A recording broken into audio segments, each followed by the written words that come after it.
गो। ठीक है, तो चलो स्टार्ट करते हैं गाइस आज का क्लास। ओके, तो बेटे देखो, जीपी का एक प्रैक्टिकल प्रॉब्लम पहले देखेंगे। बोला है कि ए पर्सन हैज 2 पेरेंट्स, उसके 2 पेरेंट है, 4 ग्रैंड पेरेंट है, 8 ग्रेट ग्रैंड पेरेंट्स है एंड सो ऑन। समझ रहे हो ना? इसी लॉजिक से आगे चलेंगे। 2 parent, 4 grand parent, 8 great grand parent, मतलब क्या हो रहा है बेटे, दुगना दुगना होता जा रहा है ना। तो कितने ग्रेट ग्रेट ग्रैंड पेरेंट होंगे? 16 yes sir. Great great grand parent होंगे ना, ऐसे जा रहा है। 16। हाँ, yes sir. I hope you get it right. उसके बाद 32 है ना। अच्छा, यस सर। सवाल है कि find the number of his ancestors during the 10 generations preceding his own. उसका खुद का जनरेशन के पहले 10 जनरेशन का नंबर ऑफ एंसेस्टर्स बताओ, टोटल नंबर ऑफ एंसेस्टर्स बताओ। अच्छा, ये सवाल करने से पहले हम आपको जनरल सवाल पूछना चाहते हैं कि आपका एंसेस्ट्री कहां से शुरू होता है? आपका एंसेस्टर्स कौन है? पहले स्टार्ट कहां से होता है? कौन आपके पहले एंसेस्टर? आपके पापा मम्मी। अरे समझ रहे हो ना, आपके पापा मम्मी धीरे धीरे करके वो पीछे यस पीछे सर। सारे के सारे एंसेस्टर है। मेरा बात समझ रहे हो कि नहीं? तो आपके जनरेशन जो है, आपको प्रीसीड करके जो एंसेस्टर्स है ना, प्रीसीडिंग योर जनरेशन, आपके जनरेशन को प्रीसीड करना मतलब आपके पहले। तो आपके जनरेशन को प्रीसीड करके जो जनरेशन, जो एंसेस्टर्स आपके हैं, पहले एंसेस्टर कौन है? आपके पेरेंट्स, उसके बाद आपके यस ग्रैंड सर। पेरेंट्स, उसके बाद आपके great grand parents and so on. तो सवाल पूछा है कि इस पर्सन का प्रीसीडिंग ही जोन 10 जनरेशन का नंबर ऑफ एंसेस्टर बताओ। अच्छा अच्छा, बात जरा बताओ। तो प्रीसीडिंग ही जोन जनरेशन, उसके जो पहले एंसेस्टर, उनका नंबर ऑफ एंसेस्टर कितने हैं बेटे? दो। दो पेरेंट है, समझ रहे हो ना? Yes sir. उसका पहला जनरेशन का कितने पेरेंट, कितने उसके एंसेस्टर है? 4। अब देखो ना, दे रखा है सर ना, दो 4। यस। पेरेंट एंड चार चार चार ग्रैंड पेरेंट दे रखा है ना क्वेश्चन में, चेक कर लो। 4 grand parent yes sir. And उसका पहले जनरेशन में कितने एंसेस्टर उसके हैं? 8। समझ रहे हो ना? सर 8। तो वो बोल रहा है कि 10 जनरेशन का यस सर। है ना, 10 जनरेशन का। ये फर्स्ट जनरेशन उसका पहले, ये फर्स्ट जनरेशन उसके पेरेंट्स, ये सेकंड जनरेशन उसके ग्रैंड पेरेंट्स, ये थर्ड जनरेशन उसके, ऐसे करके 10 जनरेशन, 10 टर्म्स है ना। हमें ये टोटल नंबर ऑफ एंसेस्टर्स निकालना है, मतलब ये सॉम निकालना है। अरे एवरीबॉडी गेट इट? क्या आपको ये कुछ यस सर। जीपी दिखाई दे रहा है? Do you yes see sir. That this is a GP? Yes sir. और ये जीपी का फर्स्ट टर्म क्या है? 2। सर 2। कॉमन रेशियो क्या है? 2। सर 2। एवरीबॉडी गॉट इट और नॉट? Hello, yes sir. कितने नंबर ऑफ टर्म्स इस जीपी का ऐड करना चाहते हो? सर 10। हाँ, तो sum of n terms of a GP from the beginning क्या होता है? A into r to the power n minus one by r minus one. तो मैं 1 minus r to the power n by one क्यों नहीं लिखा? क्योंकि मेरा ये जो कॉमन रेशियो है वो 1 से बड़ा है, तो जल्दी हो जाएगा। समझ रहे हो ना? कॉमन रेशियो 1 से बड़ा है तो जल्दी हो जाएगा वाला यस फॉर्मूला। सर। हाँ, तो बेटे हमें क्या करना है, इस जीपी का 10 टर्म्स का सॉम निकालना है। S10 इज इक्वल टू क्या होगा? ए क्या है बेटे? 2 and r to the power n मतलब 2 to the power 10 minus 1 by r minus one, तो 2 माइनस 1। समझ रहे हो कि नहीं मेरा बात? तो yes 2 sir. Into yes sir. 2 to the power 10 कितना होता है? 1024 yes sir. Minus 1 divide by ये हो गया 1। तो 1024 माइनस 1 कितना होगा? 1023। तो मल्टीप्लाई कर दो, 2 जा 3 6, 2 जा 2 4, 2046। 2 जरा 0 0। Everybody got it? तो उसके प्रीसीडिंग में यस जो सर। 10 जनरेशन है, नंबर ऑफ एंसेस्टर कितने आ गए? 2046। क्लियर और नॉट? 2046। यस ठीक सर। है, वेरी गुड। अब बेटे एपी का कुछ प्रैक्टिकल क्वेश्चन करेंगे, ठीक है? कुछ practical question of arithmetic progression, और उसके बाद हम अरिथमेटिक मीन, ज्योमेट्री मीन पढ़ेंगे, और उसके बाद अरिथमेटिक मीन ज्योमेट्रिक मीन के बीच में रिलेशन पढ़ेंगे। तो बेटे पहले देखो, क्वेश्चन नंबर 17 क्या दे रखा है। बोल रहा है man starts repaying a loan आज first installment of 100 rupees. Man का कुछ लोन है, और वो लोन को मतलब रिपे कैसे कर रहा है ना, इंस्टॉल मतलब ईएमआई से पेमेंट कर रहा है ना। तो पहला इंस्टॉलमेंट उसका है 100 रुपीज, ठीक है ना। If he increases the installment by 5 rupees every month, मतलब पहला मंथ में 100 रुपीज मतलब पे किया इंस्टॉलमेंट, दूसरा मंथ में 5 रुपीज ज्यादा कर रहा है ना, increases the installment by 5 rupees, तो दूसरा मंथ में कितना इंस्टॉलमेंट पे करेगा, 105 रुपीज। Excuse me sir. हाँ बोलो। सर आप जो अभी सर क्वेश्चन जो कराए थे इसका पहले सर जो कल जो आप करा रहे थे सर की गलती हो रहा है बोल के, सर वैसे टाइप का क्वेश्चन एग्जाम में आया है कभी sir? No, no, answer is no.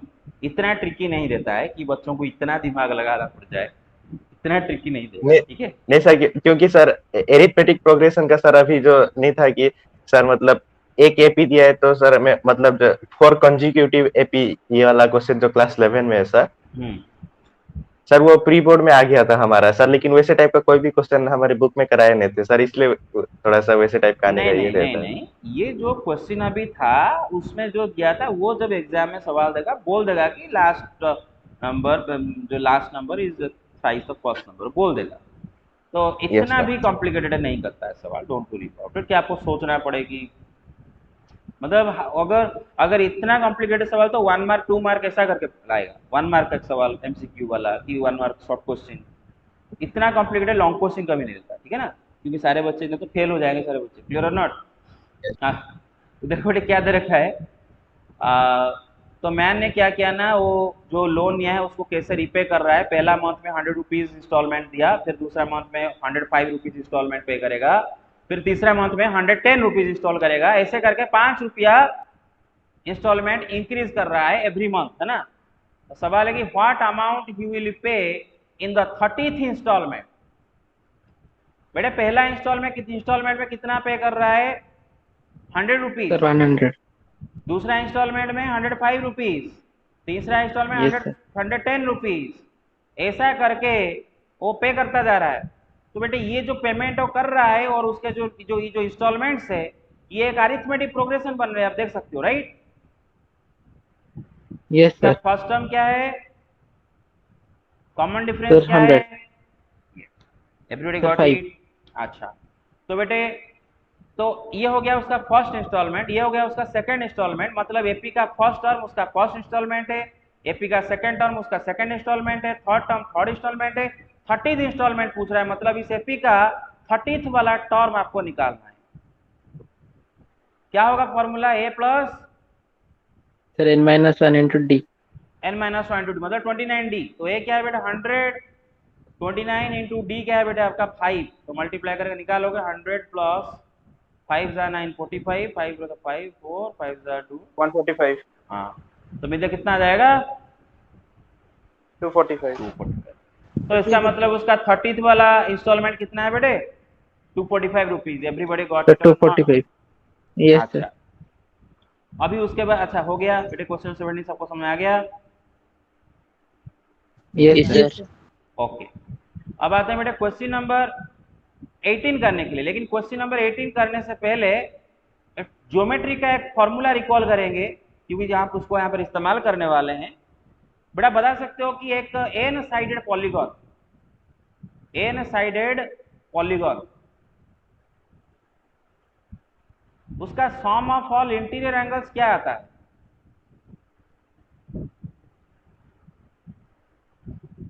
n-2 whole into 180 degree. n-2 whole into 180 degree, है ना। अभी इसको मैं प्रूव भी करके दिखा दूंगा। बेटा याद रखो, कोई भी आप एन साइडेड पॉलीगॉन समझ रहे हो ना। पॉलीगॉन स्टार्ट होते हैं कहाँ से बेटे, ट्रायंगल से, है ना। ट्रायंगल भी पॉलीगॉन है, 3 साइड से स्टार्ट होते हैं, 2 साइड को लेकर पॉलीगॉन नहीं बना सकते, क्योंकि पॉलीगॉन होता है बेटा क्लोज्ड फिगर। पॉलीगॉन क्या होता है, क्लोज्ड फिगर, है ना, बंद होता है पॉलीगॉन। तो ट्रायंगल से पॉलीगॉन स्टार्ट होते हैं, तो ट्रायंगल, अरे समझ रहे हो ना, क्वाड्रिलेटरल, पेंटागन, हेक्सागन, हेप्टागन, समझ रहे हो ना, उनको बोलते हैं पॉलीगॉन। तो अगर एक पॉलीगॉन में नंबर ऑफ साइड n है, तो उसका मतलब सारे इंटीरियर एंगल अगर ऐड कर दे तो बेटा आ जाएगा n-2 इंटू 180 डिग्री। जैसे फॉर एग्जांपल आप ले लो sum of all interior angles of a triangle, आपको पता है 180 डिग्री, और 180 डिग्री को मैं ऐसे लिख सकता हूँ 3 - 2 इंटू 180 डिग्री। कोई गलत है? 3 - 2 तो 1 होता है ना, 1 इंटू 180 डिग्री। और 3 इधर क्या है बेटे, उसका नंबर ऑफ साइड्स है ना n, और 2 फॉर्मूला है n-2 इंटू 180 डिग्री। क्लियर और नॉट? तो सही है। लेकिन ये आया Yes, sir. कैसे, ये चीज आया कैसे, सब जानते हो ये चीज आया कैसे? अरे सब जानते हो ये चीज आया कैसे? हेलो, ओके नहीं नो जानते। सर। अच्छा, No, sir. तो बेटा उसके लिए मैं पॉलीगॉन ले जाता हूँ, ठीक है। This is a polygon. अब ये पॉलीगॉन का नंबर ऑफ साइड बताओ कितने हैं? 1 2 3 4 5 6, राइट? हेक्सागोन है, Yes, sir. चेक कर लो। 1 2 3 4 5 6, number of sides is equal to 6। अब मेरा सवाल ये है कि मैं एक ही वर्टेक्स से, इसका एक ही वर्टेक्स है बस, बाकी वर्टिसेस तक मैं लाइन सेगमेंट खींचूंगा और ये एंटायर पॉलीगॉन को कुछ ट्रायंगल्स में डिवाइड करूंगा। तो ऐसे कुल मिला के मैं कितने ट्रायंगल बना सकता हूं? एक वर्टेक्स से बस मुझे ड्रॉ करना है, एक ही वर्टेक्स। अब ये वर्टेक्स मैं चूज कर रहा हूं और यहां से मैं इसके अपोजिट वर्टिसेस तक लाइन ड्रॉ करूंगा और इस पूरा पॉलीगॉन को मैं ट्रायंगल्स में सेग्रीगेट करना चाहता हूं। तो देखो, एक ये बनेगा, इधर से जोड़ दिया, यहां से जोड़ दिया, अरे समझ रहे हो एवरीबॉडी? Yes, sir. एक यहां से जोड़ दिया। क्लियर और नॉट? तो कितने कितने आपके हो गए, देख लो जरा, कितने आपके ट्रायंगल Sir, बन 4 गए? 1 triangles. 2 3 4। तो नंबर ऑफ ट्रायंगल कितने आ गए? Sir, 4. 4। 4 मतलब 6 माइनस 2। नंबर ऑफ साइड जितने हैं, नंबर ऑफ साइड कितना है बेटे? 6। तो बेटे कितने ट्रायंगल बनेंगे, कैसे हम निकालोगे? उससे 2 माइनस कर दो, n-2, समझ रहे हो ना? तो अगर मैं एक हेप्टागन बनाता Yes, sir. और एक वर्टेक्स से अपोजिट वर्टिसेस तक मैं अगर लाइन सेगमेंट ड्रॉ करता तो कितने ट्रायंगल बना देता बेटे? कि 7 माइनस Sir, 2 है 6. ना, n-2। ओके, अब बेटे बात ये है कि मुझे इस जो ये जो पॉलीगन है उसका sum of all interior angle निकालना है। मतलब देखो बेटे, मुझे इसका ये वाला एंगल प्लस ये वाला एंगल प्लस ये वाला एंगल प्लस ये वाला एंगल प्लस ये वाला एंगल प्लस ये वाला एंगल है ना, पॉलीगन का सारे इंटर एंगल का सम निकालना है मुझे। अच्छा बेटा जरा सोचो ना, आप अगर ये चारों ट्रायंगल का इंटीरियर एंगल्स का सम, मतलब चारों ट्रायंगल का हर ट्रायंगल का इंटीरियर एंगल का सम क्या देगा? 180 डिग्री। अगर ये चारों ट्रायंगल का इंटीरियर एंगल का सम ऐड कर दो तो बेटे पूरा पॉलीगन का आपका इंटीरियर एंगल का सम आ जाएगा। चेक कर लो कैसे। सपोज मैं आपका काम करता हूं, मैं ये एंगल को ए बोल देता हूं, ये एंगल को बी बोल देता हूं, ये एंगल को सी बोलता हूं, ये एंगल को डी बोल देता हूं, ये एंगल को ई बोल देता हूं, ये एंगल को एफ, ये एंगल को जी, ये एंगल को एच, ये एंगल को आई, ये एंगल को जे, ये एंगल को के, और ये एंगल को एल बोल देता हूं। समझे हमारे? तो ये वाला Yes, जो sir. ट्रायंगल होगा, Yes, sir. ये वाला जो ट्रायंगल जो ऊपर बैठा है जो ट्रायंगल है उसका तीनों एंगल का सम मतलब डी प्लस एल प्लस के 180 डिग्री। Yes sir. ये वाला जो ट्रायंगल है इसका तीनों एंगल का सम सी प्लस जी प्लस आई, ये भी 180 डिग्री। और ये वाला जो ट्रायंगल है बी प्लस जी प्लस एच, वो भी 180 डिग्री। और ये वाला जो ट्रायंगल है ए प्लस ई प्लस एफ, वो भी 180 डिग्री। जरा सोचो, मैं अगर ये ए से लेके एल तक सबको ऐड कर दूं, मतलब a b c, a plus b plus c plus d plus up to l, ये सारे अगर मैं ऐड कर दूं, ये इसको इसको इसको इसको इसको इसको इसको इसको ये सबको अगर मैं ऐड कर दूं तो बेटे पूरा पॉलीगन का सारे इंटीरियर एंगल उसमें आ गए। कैसे? देखो, a plus b Yes, sir. Plus c plus d, a plus b plus c plus d, पूरा ये एंगल आ गया। ई ये एंगल, ए प्लस जी ये एंगल आ गया पॉलीगन का, एच प्लस आई ये एंगल आ गया पॉलीगन का, के प्लस ये एंगल आ गया पॉलीगन का, एल तो ये एंगल है। तो अगर बेटे मैं सारे मतलब ऐड कर दूं, मतलब ये जो चार ट्रायंगल्स के सम ऑफ ऑल दी, मतलब ये जो डी प्लस एल प्लस के, सी प्लस जी प्लस आई, बी प्लस जी प्लस एच, ए प्लस ई प्लस एफ, अगर इनको ऐड कर दूं तो बेटे मेरा पूरा, समझ रहे हो ना, पूरा मेरा पॉलीगन का सम ऑफ ऑल इंटर एंगल्स आ जाता है। क्लियर और नॉट? तो ये चारों इक्वेशन को ऐड Yes, sir. करते हैं। Get it? Let's add all these 4 equations. तो लेफ्ट हैंड साइड में क्या आ जाएंगे बेटे? A plus b plus c up to l तक आ जाएंगे। और राइट हैंड में क्या होगा बेटे? 4 180 डिग्री ऐड होंगे तो 4 इंटू 180 डिग्री, समझ रहे हो ना? और 4 कैसे पाए थे भाई? 4 कैसे पाए थे आपने? 6 - 2 करके पाए थे। अरे समझ Yes, लो ना, sir. हेलो, गेट इट और नॉट। 4 क्या था बेटे? 6 - 2। Yes, sir. 4 × 180 degree which is 6 - 2। और ये सारे एंगल का सॉम क्या है बेटे? सॉम ऑफ ऑल इंटीरियर एंगल, समझ रहे हो ना? कितना आ गया? 6 - 2 इंटू 180 Yes, डिग्री। sir. तो बेटा नंबर ऑफ साइड अगर 6 है तो उसका sum of all interior angle क्या आ रहा है? 6 - 2 इंटू 180 डिग्री। उसी लॉजिक लगा के आप अगर एक हेप्टागन करोगे, मतलब 7 साइड 7 साइड वाला अगर एक पॉलीगन बनाओगे, तो ऑब्वियसली उसको बेटे आप 5 ट्रायंगल में डिवाइड कर सकते हो। और Yes, वो sir. पांचों ट्रायंगल के सारे एंगल का सॉम अगर निकाल ऐड कर दो तो पूरा आपका हेप्टागन का सारे एंगल का सॉम आ जाता है। तो सिंपली हम क्या करते हैं? नंबर ऑफ साइड्स -2 इंटू इतने इतने नंबर ऑफ ट्रायंगल बनेंगे, नंबर ऑफ साइड्स -2 इतने नंबर ऑफ ट्रायंगल बनेंगे, और सारे ट्रायंगल के इंटरनल एंगल के सॉम कर देते हैं। मतलब सबका इंटरनल एंगल का सॉम 180 डिग्री है, तो इतने सारे एंगल ट्रायंगल का इंटरनल एंगल का सॉम क्या जाएगा? ये जो कि आपका टोटल पॉलीगन के गेट और नॉट। Yes, sir. ओके, ये वाला सवाल करते हैं, क्वेश्चन नंबर 18। बेटे आपको ये एग्जाम में नहीं आएगा, बस एक फॉर्मूला में समझा रहा था। अरे समझ में आया थोड़ा बहुत करके? Yes, sir. अच्छा, yes sir. Yes, sir. Okay, question number 18 बोला है the difference between any two consecutive interior angles of A polygon is 5 degree. मेरे पास एक पॉलीगन है, उसके नंबर ऑफ साइड्स मुझे पता नहीं है, बस इतना पता है कि any two consecutive interior angle, मतलब एक एंगल, उसका नेक्स्ट में जो एंगल, उसका नेक्स्ट में जो एंगल, उसका जो एंगल है ना, उनका डिफरेंस, दो कॉन्जिक्यूटिव एंगल के बीच में डिफरेंस है 5 डिग्री। कितना डिफरेंस है? 5 डिग्री। मतलब एक एंगल, उसमें 5 डिग्री ऐड कर दो, उसका नेक्स्ट एंगल, उसमें और एक 5 डिग्री ऐड कर दो, उसका नेक्स्ट एंगल, और एक 5 degree next angle. Got it और नॉट? ऐसा हो रहा है। और जो स्मॉलेस्ट एंगल है वो क्या है आपका? 120 डिग्री। मेरे बात समझ में आ रहा है सबको? क्लियर और not? The smallest Yes, angle sir. Is 120 degree. मतलब ऐसा है कि जो पॉलीगन है, इसका सबसे छोटा वाला एंगल उसने बोला है कि smallest angle is equal to 120 degree. और बेटे बोल रहा है, तो सर ए का वैल्यू हम लोग 120 डिग्री ले लेंगे। क्वेश्चन दिया है बा, if the smallest angle is 120 degree, question में दिया है ना, yes sir. The smallest angle is 120 degree. और बेटा धीरे धीरे करके उसके नेक्स्ट वाला एंगल क्या होगा? 125 डिग्री।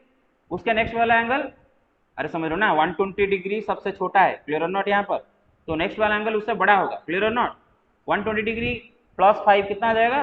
125 डिग्री। उसका नेक्स्ट वाला कॉन्जिक्यूटिव वाला एंगल क्या हो जाएगा? 130 डिग्री। अरे समझ लो ना, 5 डिग्री 5 डिग्री बढ़ता जा रहा है, कॉन्जिक्यूटिव इंटीरियर एंगल का डिफरेंस 5 डिग्री है। Everybody got it? क्लियर और नॉट? Yes, sir. तो all interior angles of the polygon क्या हो जाएंगे? 120 डिग्री सबसे छोटा, और उसका नेक्स्ट वाला एंगल क्या हो रहा होगा? कॉन्जिक्यूटिव एंगल 125 डिग्री, फिर 130 degree, so on. You got it? तो और क्या बोला है ना? Find the number of sides of the polygon. Polygon का नंबर ऑफ साइड्स बताओ। क्या बताओ? पॉलीगन का नंबर ऑफ साइड्स। अरे एवरीबॉडी गॉट इट? यस अच्छा एक सर। बात सुनो, let there be n number of sides. मानो पॉलीगन का total n number of side, clear और not? Let number of sides is equal to n। अच्छा एक बात बताओ, एक पॉलीगन का कितने एंगल होते हैं? एक पॉलीगन का कितने इंटीरियर एंगल होते हैं? जितने साइड उतने ही इतने एंगल होते हैं ना। ट्राइंगल के 3 इंटीरियर एंगल है, 3 Yes, side sir. 3 angle. Quadrilateral का 4 साइड 4 एंगल। तो बेटे पॉलीगन का नंबर ऑफ साइड अगर n है तो नंबर ऑफ इंटीरियर एंगल क्या जाएगा? N. n। Everybody get it? Yes, sir. अच्छा, सम ऑफ ऑल इंटीरियर एंगल्स क्या आ जाएगा फिर? n-2 into 180 degree. 180 degree, equation 1।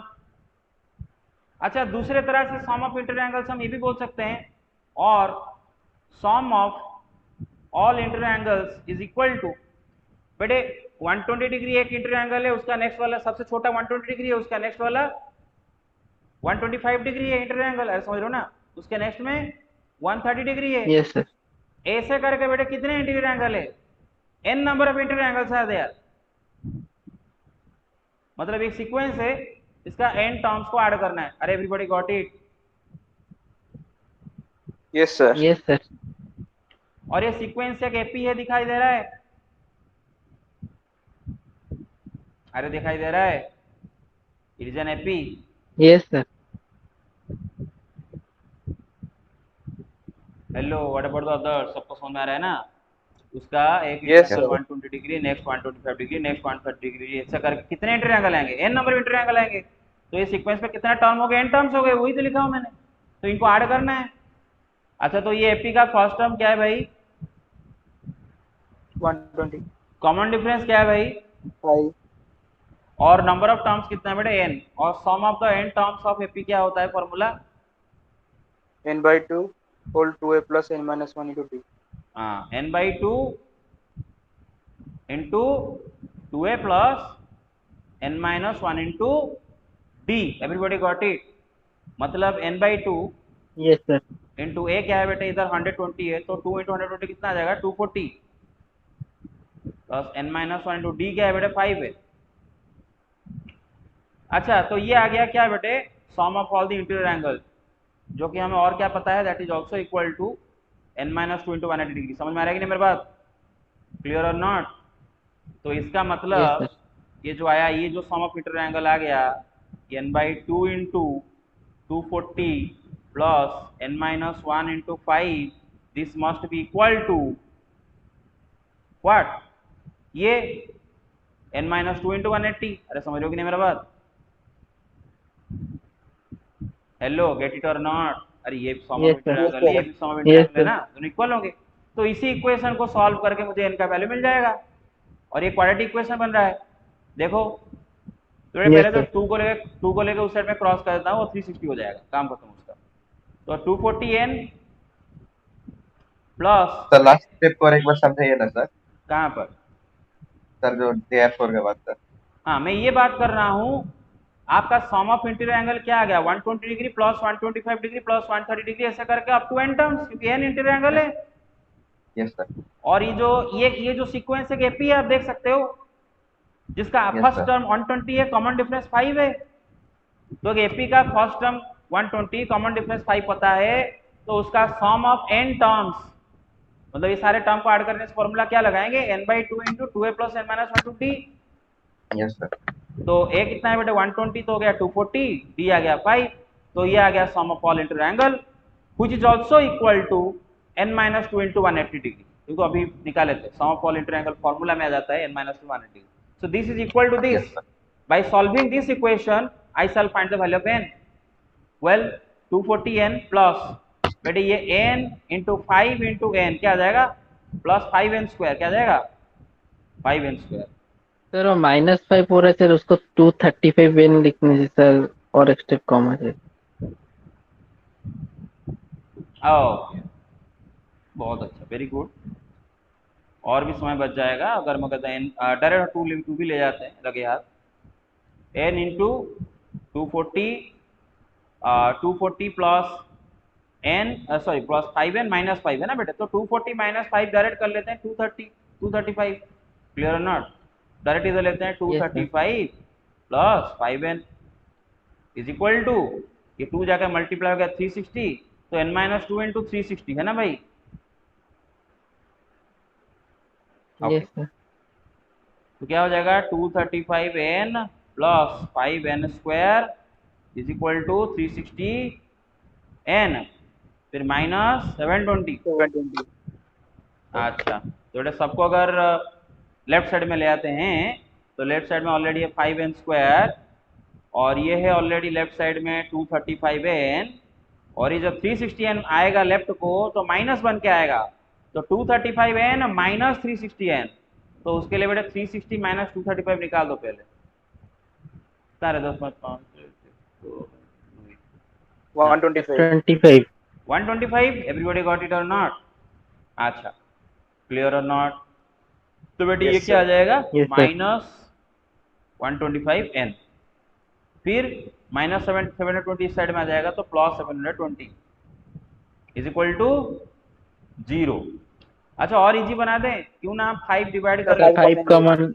हाँ तो n स्क्वायर माइनस ये हो गया 25n प्लस इधर से 5 अगर चला जाएगा तो 5 डिवाइड बाई 7, 5 जा 1 और फिर आ जाएगा 5 जा 4, फिर 5 जा 4, right 144 is equal to 0, yes sir. Right, yes correct. Yes sir. अच्छा तो अभी हमें क्या करना है, बस इसी क्वाड्रेटिक इक्वेशन को सॉल्व करना है। तो मिल टर्म स्प्लिट करके कर सकते हैं अगर बोल दो। तो 16 कितना, 16 9 एंड 16 9, वेरी गुड। तो इसके लिए आपको बेटे आइदर पूरा मल्टीप्लिकेशन टेबल बचपन में जो स्ट्रांग नहीं हो उनको थोड़ा तकलीफ होगा, जो मल्टीप्लिकेशन टेबल स्ट्रांग है तो 16 इंटू 9 144 उनको डायरेक्ट याद आ जाएगा, फिर कर लेंगे। और 16 प्लस 9 25 भी होता है। तो हम इसको लिख लेते हैं n square, n square minus 16n minus 9n है ना, प्लस 144 इज इक्वल टू 0। देख लो ना 9 इंटू 61 कितना जाता है, 16 इंटू 9 कितना जाएगा, देख लो 140 144। 140 रहता है कि नहीं, बस ओके। तो बेटा कॉमन ले जाते हैं, पहले दोनों में से क्या ले जाते हैं, एन कॉमन ले जाते हैं, तो n into n minus 16, yes sir. फिर इन दोनों में से क्या कॉमन ले जाएंगे, माइनस 9 कॉमन ले जाते हैं तो n minus 16 n minus 16 is equal to 0। तो बेटा इसका मतलब n minus 9 into n minus 16 is equal to 0। 0। तो इसका मतलब n इज इक्वल टू 9 और n इज इक्वल टू 16। लेकिन यस भाई सर। मतलब आपका number of sides of the polygon 9 भी हो सकता है 16 भी हो सकता है, लेकिन ऐसा नहीं होगा, कोई एक होगा, ठीक है नहीं। तो इन दोनों में से कौन सही है कौन गलत है वो भी देखना पड़ेगा, क्योंकि पॉलीगॉन तो एक ही है, अरे समझ रहे हो ना। तो उसका नंबर ऑफ साइड 9 भी आ रहा है 16 भी आ रहा है, तो दोनों में से कोई एक सही है, तो कौन सही है कौन गलत है चेक भी कर लेते हैं। और अगर दोनों भी अगर सही आ जाते हैं, अगर दोनों भी सही आ जाते हैं तो समझ लेना कुछ और टेक्निकलिटी उसके अंदर होगा कि ये वाला 9 साइडेड पॉलीगॉन में भी ऐसा हो रहा है, 16 साइडेड पॉलीगॉन में भी ऐसा हो रहा है, लेकिन हमें चेक करना है दोनों को, क्लियर और नॉट, ठीक है। अच्छा देखो, अरे एवरीबॉडी गॉट इट और नॉट। तो yes हमारा sir हाँ, तो हमारा जो पॉलीगन है उसका नंबर ऑफ साइड्स कितने हैं, आ गया, if number of sides is equal to suppose 9 आया था ना, 9 एंड 16 दो आया था ना, 9 एंड 16, yes sir तो सपोज नंबर ऑफ साइड 9 है, ठीक है। तो बेटे फर्स्ट एंगल उसका कितना है, 120 डिग्री है ना, a is equal to 120 degree. Common difference क्या है, 5, राइट, कॉमन डिफरेंस 5 लेते हैं ना, हाँ कॉमन डिफरेंस 5। अच्छा तो इसका लास्ट टर्म क्या आ जाएगा जरा बताओ, मतलब लास्ट वाला एंगल उसका क्या आ जाएगा, पूरा लास्ट वाला angle, what will be the last angle, value of the last angle, मतलब nth टर्म उसका, समझ रहे हो ना, A9 9 साइड्स हैं मतलब 9 एंगल्स हैं, पहला एंगल हुआ 120, तो ऐसा करके 9th वाला इंटरनल एंगल क्या रहा होगा बताओ, A प्लस 80D, plus 80 मतलब 120 प्लस 8 इंटू 5 कितना हो गया 40 40, 120 प्लस 40 कितना आ जाएगा 150 180 डिग्री आ गया ना, 40 यस, सॉरी 160 ना 160, अरे एवरीबॉडी गॉट इट, 160 आ yes गया। sir अच्छा अच्छा, अगर नंबर ऑफ साइड्स हम लेते हैं 16, तो देखते हैं अभी आता है क्या एंगल आता है, a is equal to 120, d is equal to 5, तो a 16 वाला टर्म क्या आ जाएगा, a प्लस 15d है ना, मतलब a क्या है 120 प्लस 15 इंटू 5 क्या जाएगा 75, 120 प्लस 75 कितना आ जाएगा 195 आ जाएगा, कितना आ जाएगा 195। तो बेटा 195 जो आ रहा है ना that is greater than 180 degree, देख रहे हो ना, that is greater than 180 degree. और बेटा हाँ एक्चुअली क्वेश्चन में थोड़ा सा मॉडिफिकेशन करो, the difference between any two consecutive interior angles of a, जो पॉलीगन बोला है उसको बेटा कर दो कॉन्वेक्स पॉलीगन, क्या कर दो कॉन्वेक्स पॉलीगन, ठीक है। कॉन्वेक्स पॉलीगन क्या होता है पता है ना, कॉन्वेक्स पॉलीगन कॉन्केव पॉलीगन याद है, अरे कॉन्वेक्स पॉलीगन कॉन्केव पॉलीगन क्या होता है, एक कॉन्केव पॉलीगन यस देखो, सर याद है। ये एक कॉनकेव पॉलीगॉन है, देखो this is A concave polygon, इसको बोलते हैं कॉनकेव पॉलीगॉन। कॉनकेव पॉलीगॉन में क्या होता है बेटे, एक इंटीरियर एंगल्स उसमें एक या फिर एक से ज्यादा इंटीरियर एंगल्स बेटा 180 डिग्री से ज्यादा हो जाते हैं, है ना। ये वाला इंटीरियर एंगल देखो, ये इसका वैल्यू 180 डिग्री से ज्यादा है, क्लियर और नॉट, ठीक है। कॉनकेव, कॉन्वेक्स में बेटे सारे इंटीरियर एंगल बेटे उसका मतलब वैल्यू 180 डिग्री से कम रहते हैं, बराबर समझ रहे हो। अच्छा, तो ये अगर बेटे हमारा कॉन्वेक्स पॉलीगॉन इसको कर देते हैं, अगर कॉन्वेक्स पॉलीगॉन कर देते हैं, तो if the triangle is a convex poly मतलब if the polygon is a convex polygon, तो उसका कोई भी एंगल 180 डिग्री से ज़्यादा नहीं होना चाहिए, लेकिन यहाँ पर उसका एक एंगल 195 डिग्री आ रहा है, क्लियर और नॉट। सिंस सर हाँ सर क्वेश्चन में तो कुछ गिवन दिया ही नहीं दिया है हाँ, ना तो कि वही मतलब कोई इसीलिए मैंने कॉन्टेक्स्ट। चेंज किया, नहीं सर, तो आंसर दोनों हो सकता है, हाँ सर दोनों, 9 और 16। हाँ ये दोनों हो सकता है, इसीलिए मैंने चेंज किया क्योंकि बुक में आंसर में लिखा है कि 195 डिग्री इम्पॉसिबल, तो इसीलिए थोड़ा उसको मॉडिफाई करना होगा, since the polygon is convex polygon, ठीक है। Since the polygon is convex polygon, और कॉन्वेक्स पॉलीगॉन में बेटे कोई भी एंगल इंटीरियर एंगल 180 डिग्री से ज़्यादा नहीं हो सकता, तो इसीलिए बेटे दिस इज इम्पॉसिबल, इसका लास्ट एंगल 180 डिग्री से ज़्यादा आ गया जो कि इम्पॉसिबल है। तो इसका मतलब बेटे अगर कॉन्वेक्स पॉलीगॉन है तो एक ही आंसर होगा, number of sides is equal to 9, clear और not everybody, yes sir. Got it. Okay ठीक, यस सर। ये था पूरा कहानी। अच्छा, नेक्स्ट क्लास आपका कितने बजे है? 11:45। 11:45, चलो ठीक है, आज इतना ही रखते हैं, नेक्स्ट क्लास में हम कंटिन्यू करेंगे, ठीक है, चलो। Yes sir.